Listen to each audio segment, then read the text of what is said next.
सरकार ये दावा कर रही है कि भारत में पेट्रोल डीजल की कोई भी दिक्कत नहीं है। बावजूद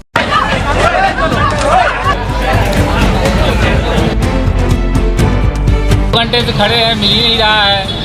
आसपास के पेट्रोल पे पूरा सब ब्लॉक पड़ा हुआ है।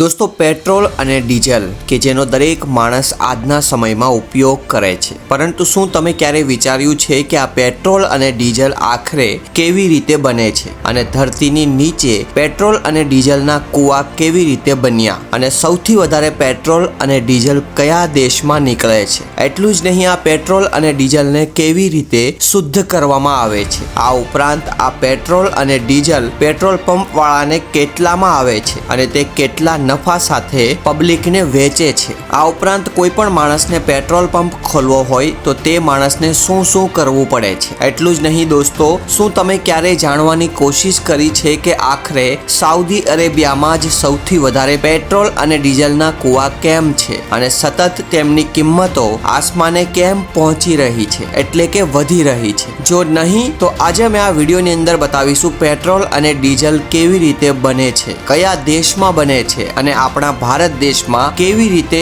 આ પેટ્રોલ અને ડીઝલ લાવવામાં આવે છે અને શા માટે આજના દિવસે પણ પેટ્રોલ ડીઝલનો ભાવ વધતો જાય છે અને જે પણ લોકો પેટ્રોલ અને ડીઝલ વેચે છે તે કેવી રીતે લોકોની સાથે ચીટિંગ કરે છે. એટલા માટે દોસ્તો વિડીયોને છેલ્લે સુધી જોજો અને વિડીયો ગમે તો જરૂરથી તેને લાઈક કરજો અને તમારા દરેક ગ્રુપમાં તેને શેર કરજો. દોસ્તો, આધુનિક જમાનાની સાથે મોંઘવારી વધતા પેટ્રોલ અને ડીઝલની કિંમતો પણ આસમાને પહોંચી ગઈ છે. આજના સમયમાં આપણે પેટ્રોલ અને ડીઝલ વિના સંપૂર્ણ રીતે લાચાર બની જઈએ છીએ. આજે આપણે બધા પેટ્રોલ અને ડીઝલ ઉપર નિર્ભર છીએ, પછી ભલે તે અમારી રોજની જરૂરિયાતો હોય જેમ કે શાકભાજી, ફળો, રાશન કે પછી અન્ય જરૂરી વસ્તુઓ. આ બધી જ વસ્તુઓ દરરોજ મોટા મોટા ટ્રકોમાં ભરીને એક શહેરથી બીજા શહેર સુધી લઈ જવામાં આવે છે અને આ ટ્રકો ચલાવવા માટે ફ્યુલની જરૂર પડે છે અને આ ફ્યુલ એટલે જ પેટ્રોલ અને ડીઝલ. હવે દોસ્તો, જ્યારે પણ તમે પેટ્રોલ અથવા ડીઝલ પુરાવવા જાઓ છો તો તરત જ પૈસા આપવાની સાથે જ તમને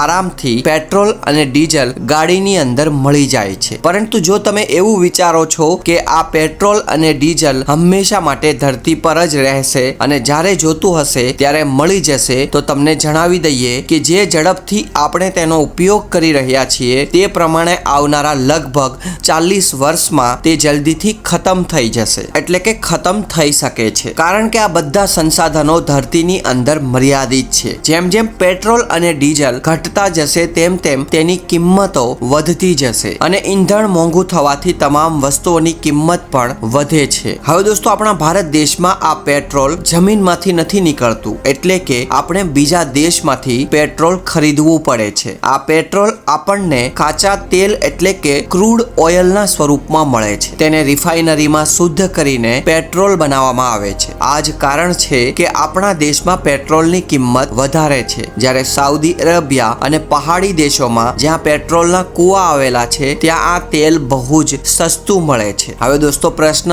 એ છે કે આખરે આ પેટ્રોલ અને ડીઝલ બને છે કેવી રીતે અને જમીનની અંદર આવ્યું કેવી રીતે? આ જ કારણ છે કે આપણા દેશમાં પેટ્રોલની કિંમત વધારે છે, જ્યારે સાઉદી અરેબિયા અને પહાડી દેશોમાં જ્યાં પેટ્રોલના કૂવા આવેલા છે ત્યાં આ તેલ બહુ જ સસ્તું મળે છે. હવે દોસ્તો, પ્રશ્ન એ છે કે આખરે આ પેટ્રોલ અને ડીઝલ બને છે કેવી રીતે અને જમીનની અંદર આવ્યું કેવી રીતે? દોસ્તો, સદીઓ પહેલા ધરતીની અંદર કુદરતી ફેરફાર થયા, એટલે કે ખૂબ જ મોટી હલનચલન થઈ હતી, જેના કારણે લાખો વૃક્ષો, છોડ અને જીવજંતુ ધરતીની અંદર દબાઈ ગયા. લાખો વર્ષ સુધી ઊંચા દબાણ અને તાપમાનના કારણે આ જૈવિક પદાર્થો પેટ્રોલિયમમાં બદલાઈ ગયા. પછી માનવે શોધખોળ કરીને પેટ્રોલિયમના ભંડારો શોધ્યા, પરંતુ આ પેટ્રોલ જમીનમાંથી સીધું પાણી નીકળે તેવી રીતે નથી નીકળતું. ધરતીની અંદર પેટ્રોલિયમ કાળા અને ઘાટા દ્રવ્ય પદાર્થના સ્વરૂપમાં મળે છે કે જેને આપણે ક્રૂડ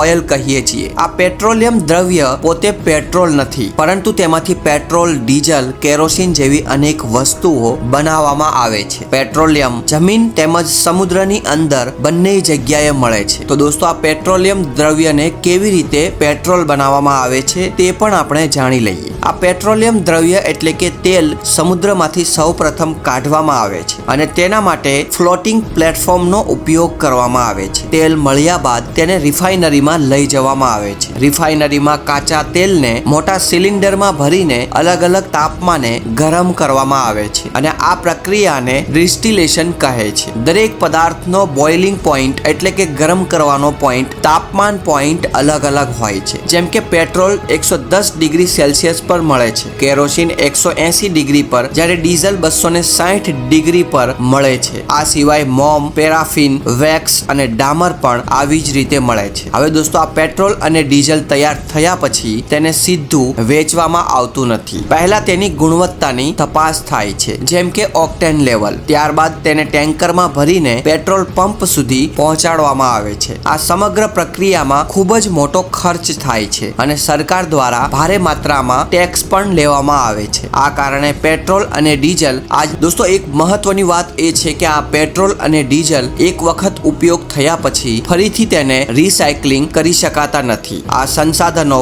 અનંત નથી, એક દિવસ ચોક્કસ તે ખતમ થઈ જશે. આ જ કારણે ભવિષ્ય માટે ઇલેક્ટ્રિક વાહનો વિકસાવવામાં આવી રહ્યા છે, જેથી આવનારા સમયમાં પેટ્રોલ અને ડીઝલ વગર પણ આપણું કામ ચાલી શકે. એટલા માટે દોસ્તો, હંમેશા પેટ્રોલ ડીઝલનો ખૂબ જ ઓછો ઉપયોગ કરવો જોઈએ અને ઇલેક્ટ્રિક વાહનનો દિવસે દિવસે ઉપયોગ વધારવો જોઈએ કે જેથી કરીને પ્રદૂષણ પણ દેશની અંદર ઓછું થઈ શકે. દોસ્તો, આ હતી પેટ્રોલ અને ડીઝલ સાથે જોડાયેલી રસપ્રદ માહિતી. આશા રાખીએ છીએ કે દોસ્તો, વિડીયો તમને ગમ્યો હશે અને તમને કંઈક નવું જોવા અને જાણવા મળ્યું હશે. અને દોસ્તો, વિડીયો ગમ્યો હોય તો જરૂરથી તેને લાઈક કરજો અને તમારા દરેક ગ્રુપ જેવા કે વોટ્સઅપ ગ્રુપ, ઇન્સ્ટાગ્રામ ગ્રુપ અને ફેસબુક ગ્રુપમાં તેને શેર કરજો. અને દોસ્તો, આવા જ બીજા ઇન્ટરેસ્ટિંગ અને નોલેજેબલ વિડીયોને જોવા માટે જરૂરથી ચેનલને સબસ્ક્રાઇબ કરી લો અને સાથે બાજુમાં રહેલું ઘંટડી બટન દબાવી દો. તો બસ મિત્રો, આજ માટે એટલું જ. હવે મળીશું નવા વિડીયોમાં નવા નોલેજ સાથે, અને ત્યાં સુધી આપ સર્વને મારા જય હિન્દ, જય ભારત. અને દોસ્તો, તમે તમારો કિંમતી સમય નીકાળી અમારો વિડીયો જોયો તે બદલ તમારો ખૂબ ખૂબ ધન્યવાદ.